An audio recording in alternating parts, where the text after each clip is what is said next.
Today topic international solar alliance. International solar alliance అనేది 2015లో భారత్ మరియు France సంయుక్తంగా ప్రారంభించారు. దీని యొక్క ప్రధాన కార్యాలయం గురుగ్రామ్, హర్యానాలో ఉంది. ఈ ఇంటర్నేషనల్ సోలార్ అలయన్స్ యొక్క ప్రధాన లక్ష్యం ఏంటంటే సౌరశక్తి వినియోగం ప్రపంచవ్యాప్తంగా ప్రోత్సహించడం అనేది దీని యొక్క ప్రధాన లక్ష్యం. 2023 డిసెంబర్లో రొమేనియా ఇంటర్నేషనల్ సోలార్ అలయన్స్ ఫ్రేమ్వర్క్లో ఒప్పందంపై సంతకం చేసి 118వ దేశంగా చేరింది.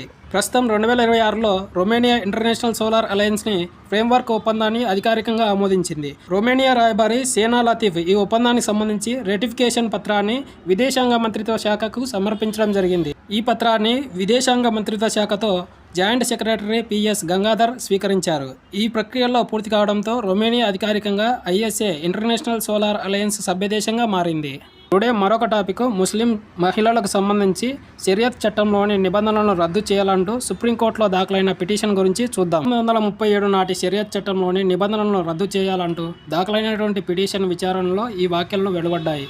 షరియత్ చట్టంలోని వారసత్వ నిబంధనలను రద్దు చేస్తే చట్టపరమైనటువంటి శూన్యత ఏర్పడే ప్రమాదం ఉందని Justice Surya Kant, Justice JB Pardiwala, Justice Mahadevan పేర్కొన్నారు. ఎందుకంటే ప్రస్తుతం ముస్లింలకు సంబంధించి వారసత్వాన్ని నియంత్రించే మరో చట్టం లేదు. ముస్లిం మహిళలు కొన్ని సందర్భాలలో వివక్షతకు గురవుతున్నారనే వాదన సరైనదే అని కోర్టు అంగీకరించింది. అయితే ఈ సమస్యపై తుది నిర్ణయం తీసుకోవాల్సింది చట్టసభలే అని కోర్టు తెలిపింది. అన్ని మతాలకు ఒకే విధమైనటువంటి కుటుంబ చట్టాలు ఉండే విధంగా ఉమ్మడి పౌరస్మృతి ఒక పరిష్కారం కావచ్చునని పేర్కొనింది. ఈరోజు మరొక టాపిక్ ఆంధ్రప్రదేశ్ రాష్ట్ర మహిళా కమిషన్ మహిళల సమస్యల పరిష్కారం కోసం జన్ సుఖ్వాయ్ కార్యక్రమాన్ని నిర్వహిస్తుంది. ఈ కార్యక్రమం మార్చి 9th to మార్చి 13th వరకు నిర్వహించడం జరిగింది. రాష్ట్రంలోని 13 ఉమ్మడి జిల్లాల్లో నిర్వహించడం జరిగింది. ఈ కార్యక్రమం అంతర్జాతీయ మహిళల దినోత్సవం సందర్భంగా కేంద్ర ప్రభుత్వం సూచనల మేరకు నిర్వహించడం జరిగింది.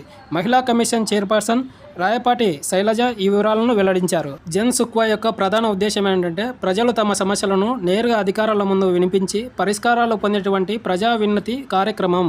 ఈ కార్యక్రమంలో భాగంగా గృహహింస, మోసం చేసి పెళ్లి చేసుకోవడం, పని ప్రదేశాల్లో లైంగిక వేధింపుల గురించి ఫిర్యాదులు చేయవచ్చును. ఐసీసీ మెన్స్ టీ20 వరల్డ్ కప్ 2026 ఐసీసీ మెన్స్ టీ20 వరల్డ్ కప్ 2026ను ఇంటర్నేషనల్ క్రికెట్ కౌన్సిల్ నిర్వహించింది. 7th ఫిబ్రవరి 2026 నుంచి 8th మార్చ్ 2026 వరకు నిర్వహించడం జరిగింది. నిర్వహించిన దేశాలు ఏంటంటే భారత్ మరియు శ్రీలంక. ఈ టోర్నమెంట్లో భారత్ 96 పరుగుల తేడాతో ఫైనల్స్లో న్యూజిలాండ్ జట్టుపై విజయం సాధించింది. భారత్ తన 3వ టైటిల్స్ను గెలుచుకుంది. ఈ టోర్నమెంట్లో మొత్తం 20 జట్లు పాల్గొన్నాయి. ఫైనల్స్ మ్యాచ్ 8th మార్చ్ 2026న నిర్వహించడం జరిగింది. ఎక్కడ నిర్వహించారంటే నరేంద్ర మోడీ స్టేడియం, అహ్మదాబాద్లో నిర్వహించడం జరిగింది.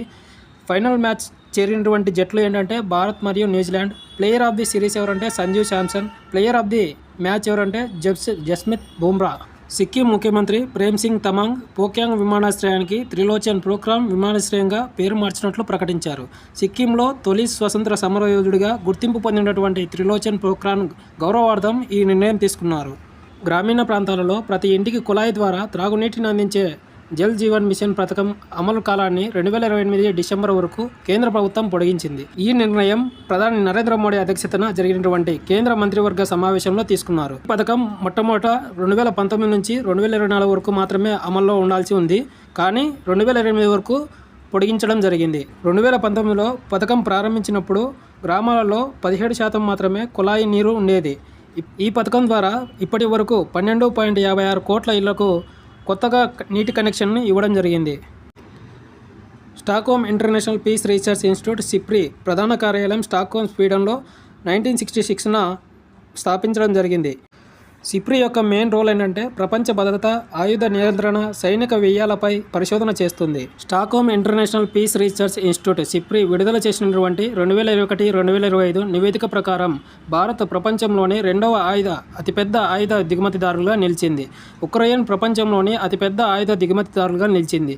దీనికి ప్రధాన కారణం రష్యా ఉక్రెయిన్ యుద్ధం. ప్రపంచంలో టాప్ 5 ఆయుధ దిగుమతి దేశాలు చూసినట్లయితే Ukraine, Bharat, Saudi Arabia, Qatar, Pakistan top 5 దేశాలుగా ఉన్నాయి. అత్యధికంగా ఆయుధాలు సరఫరా చేసేటువంటి దేశాలు చూసినట్లయితే అమెరికా 35%, రష్యా 17%, చైనా 14%గా ఉంది. ప్రపంచ ఆయుధ దిగుమతుల్లో భారత్ వాటా 8.2%గా ఉండేది. గత 5 ఏళ్లతో పోలిస్తే 2021-2025 కాలంలో భారత్ ఆయుధ దిగుమతుల్లో 4% తగ్గాయి. భారత్ రష్యా నుంచి దాదాపు 40% ఆయుధాలను దిగుమతి చేసుకుంటుంది. స్వేత్ పథకం గురించి తెలుసుకుందాం. స్వేత్ అంటే startup, women and youth advanced thought ఈ ట్రాన్సాక్షన్ అని అర్థము.